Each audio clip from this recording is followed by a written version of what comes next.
Eu não estou dizendo que vou sair de um tribunal. Eu só quero saber.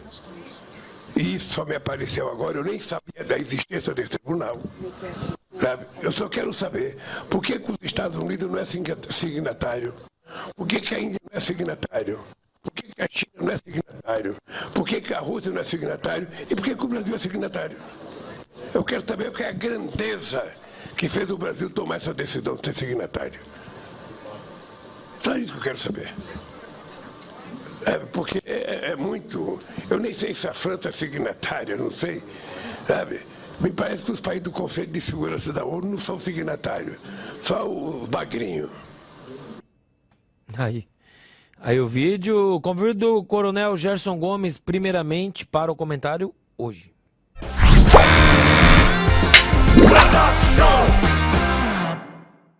O presidente Lula, ele tem sido frequente nessas falas aí no âmbito das viagens internacionais, e tudo leva a crer que ele passará mais tempo no exterior que no Brasil, porque faz parte da do seu sonho, né, de voltar a ser reconhecido como um líder pelos outros países, e parece que ele nem tem tanta essa necessidade no âmbito interno. Mas, de todo jeito, ele comete mais uma gafe, e talvez eu possa dizer até que ele sabe que está mentindo, porque ele utilizou o próprio ordenamento internacional e fez referência até a este tribunal quando acusou o presidente Bolsonaro ostensivamente de cometer um genocídio durante a pandemia, fazendo referência à forma como houve a gestão da pandemia no Brasil, dizendo que o presidente Bolsonaro seria responsável por pelo menos 50% das mortes, etc., e fez referência a esse tribunal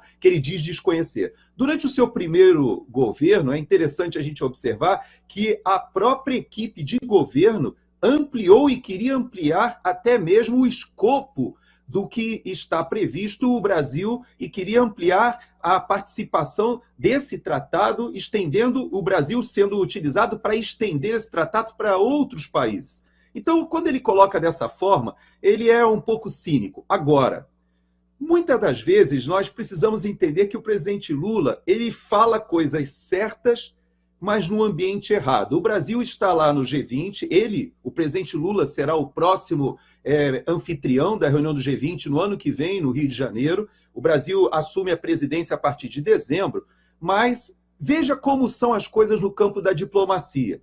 Era quase impossível construir, né, uma declaração ao final dessa reunião do G20, que é um organismo eminentemente econômico. Ele tem muito mais peso na questão das relações econômicas, mas a Rússia disse que não assinaria. Seria quase impossível ter uma declaração conjunta com os Estados Unidos, Rússia e China nesse mesmo grupo.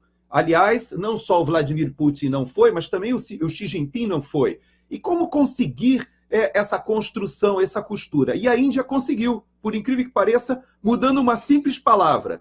Na declaração final, todos assinaram porque se retirou a expressão guerra de invasão ou guerra de agressão da Rússia na Ucrânia e se trocou a palavra por guerra na Ucrânia. Aí todo mundo assinou, Estados Unidos assinou, não teve problema nenhum, a Rússia assinou, todo mundo assinou com uma série de generalidades e não se chegou a lugar nenhum no que diz respeito à guerra na Ucrânia. Mas vejam que a posição pragmática da Índia deveria ser seguida pelo Brasil, que deveria olhar para a Índia como um benchmarking, para saber como se portar nas relações internacionais. E, no entanto, o presidente Lula tem causado grandes problemas para o Ministério de Relações Exteriores. Será um período muito complicado para o Brasil esses próximos anos. Obrigado, Coronel Gerson Gomes. Ricardo Salles. Bom, primeiro eu acho que, como o Coronel colocou bem, o Lula fala coisas erradas no momento errado, né?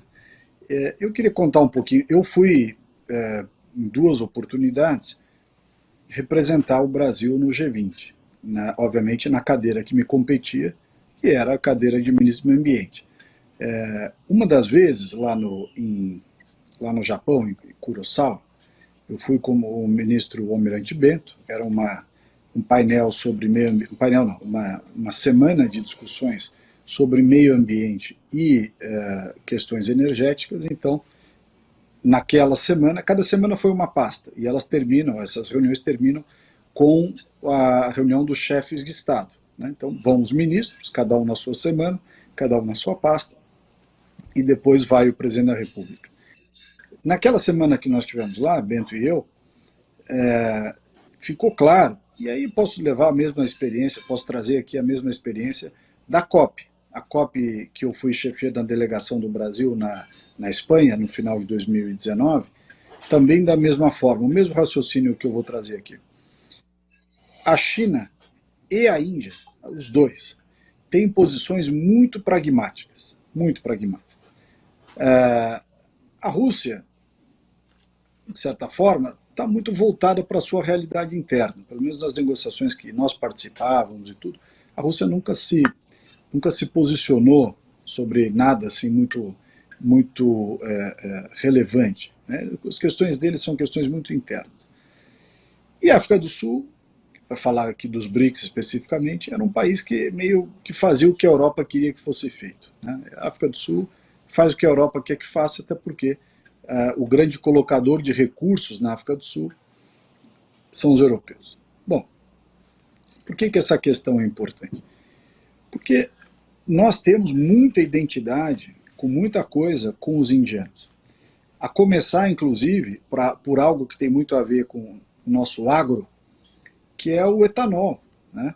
A produção de cana-de-açúcar, Brasil e a Índia e os Estados Unidos, mas o Brasil e a Índia com relação ao cana-de-açúcar, ao açúcar, ao etanol, né? Os indianos não têm uma planta de etanol como nós temos. Eles produzem açúcar a partir da cana-de-açúcar, mas etanol não.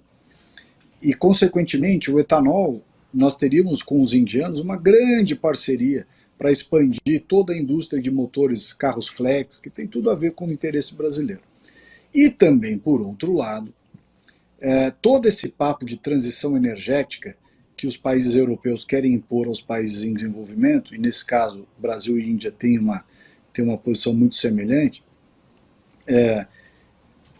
nós temos que nos unir para botar um pé nesse troço. Quando o Lula começa a se opor às decisões, a dar declarações que só isolam o Brasil em relação a uma pauta concreta como a nossa, que é essa de transição energética, que é a de lutar pelos créditos de carbono, que é brigar muito, nós temos condição de brigar, para a expansão do etanol de cana-de-açúcar no mundo. Os Estados Unidos quer expandir o de milho e nós queremos expandir, obviamente não temos nada contra o de milho, até inclusive tem uma planta boa aí no Mato Grosso de etanol de milho, mas nós queremos expandir o etanol como um todo. Então, essa parceria com a Índia é muito importante. Esse exemplo que o coronel citou, do pragmatismo indiano, os chineses também têm. Só que o chinês é muito mais difícil de confiar, né? Você ter parceria estratégica e diplomática com os chineses, e eu vi isso tanto no G20 quanto